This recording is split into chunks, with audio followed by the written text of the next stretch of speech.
Plans I Have for You. That was one of my favorite moments in our concert. And it was exciting to do it in Israel because it's a song of hope. And Israel always needs hope, as we always need hope.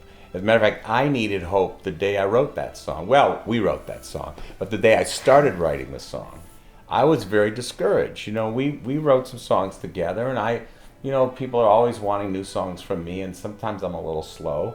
But one day I was kind of discouraged. I thought, I need a new song, but I don't know if I'm going to write anything again. That's the way I felt. You ever have days like that?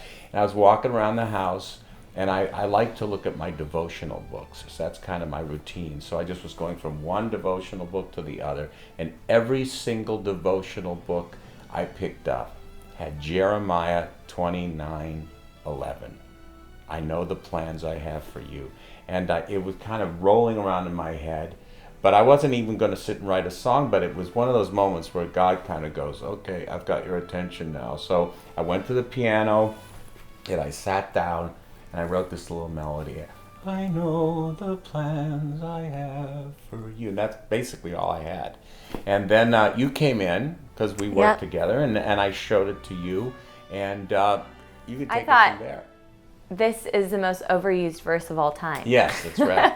No, but I love the melody. I love the melody. So one day I was kind of walking around, and I just decided to sit down at the piano. I was having one of those moments, you know, when you just like feel the inspiration brewing inside of you. That's kind of where I was.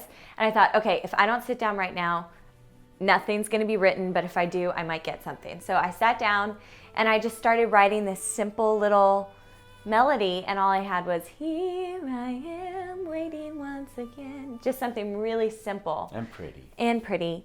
And I played it for Dad, and he goes, that's it. I love it. I love it. So we wrote the verses. We had the chorus. We went through a couple of bridges, and this song kind of turned into a back and forth between the voice of God, which was my dad, and the voice of this person who was feeling hopeless and just lost and wondering if they were ever going to hear God's voice again. That's right, hear from God again. That verse means so much to the people of Israel because it was spoken to them when they were in exile and they were hopeless and they didn't know that they had a future. But God spoke to them and gave them a future. And you know what? He gives us all a future if we'll only listen to his promises to us. So thank you for writing that song with me. I love it. Thank you. I love it. It's one of my favorites we've written. I know the plans I have for you.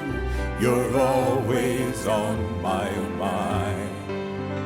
And all the thoughts I think toward you are lovingly